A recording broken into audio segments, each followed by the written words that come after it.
Hey guys, in this video, I will show you how to add Brittany Signature font in Canva. All right, let's begin.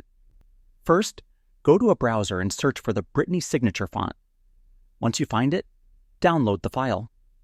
Make sure you are using a safe link to avoid unwanted issues. After downloading, the font will be saved in your folder. Now open Canva and select any template you want to customize. Click on the text option, then go to the brand kit. Here you will see an option to upload fonts.